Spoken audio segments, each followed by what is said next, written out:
Tuvaletler var. İstanbul'da hocam nerede?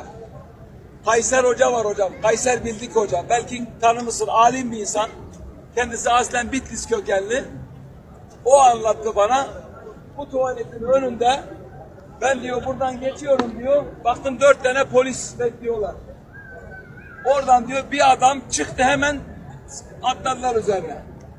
Adamı kollarını falan böyle büktüler. Adam diyor yalvarıyor.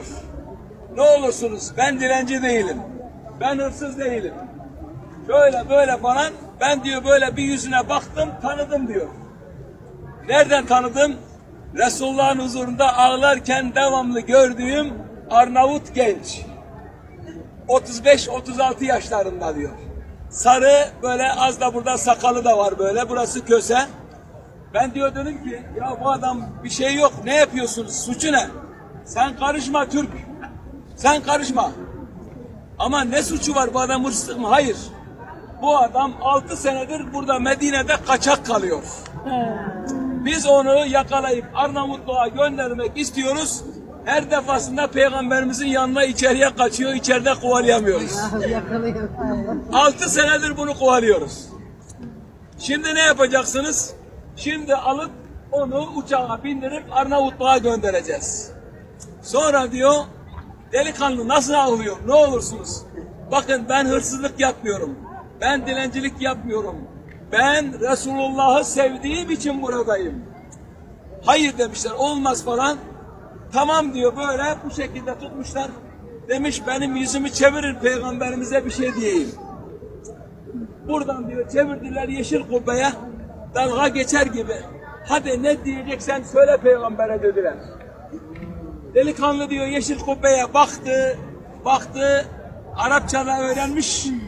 Ya Resulullah, seninle anlaşmam böyle miydi? Ben seninle bir anlaşma yaptım. Senin için annemi, babamı, dükkanımı kapattım.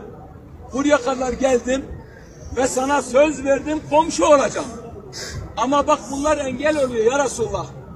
Ya Resulullah, niye müdahale etmiyorsun? Ya Resulullah niye müdahale etmiyorsun? Dedi diyor, küt diye diyor, saldı kendini diyor. Araplar bıraktı, yere düştü. Ondan sonra yerde tekme atıyorlar. Kalk sahtekar. Bayılma numarası yap. Ya dedim adam kaçmıyor. Sonra tuvaletten diyor su getirdiler. Yüzüne su döktüler falan. Efendim hiçbir hareket yok. Ya bir tanesi demiş ki bu ölmüş olmasın. Ya demiş adama demiş öyle öldürücü tekme atmadık ki ya. Hemen diyor telsizden ambulans çağırdılar. Bu kapıdan, bu 7 numaralı kapıdan ambulans geldi.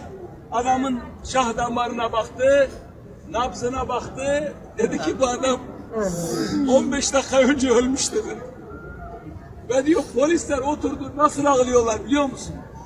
Adamlar diyor dizlerine vuruyorlar. Ellerimiz kırılsaydı, biz peygamberi bu kadar sevdiğini bilseydik, ellerimiz kırılsaydı diye diyor dövündüler diyor.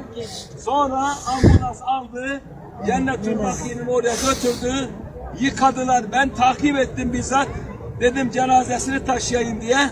Fakat cenaze çıktığı zaman polisler demiş ki bu günah bize yeter. Bu günah bize yeter. Kimse taşımasın. Belki öbür tarafta bizi affeder. Ve insanların göz önünde Resulullah'a niye müdahale etmiyorsun dedi. Resulullah müdahalesini anında yaptı ve Azrail vazifesini yaptı. Allah hepimize o Arnavut genç gibi Resulullah'ı sevmeyi nasip etsin. Onun ruhuna, bütün kimsesizlerin ruhuna.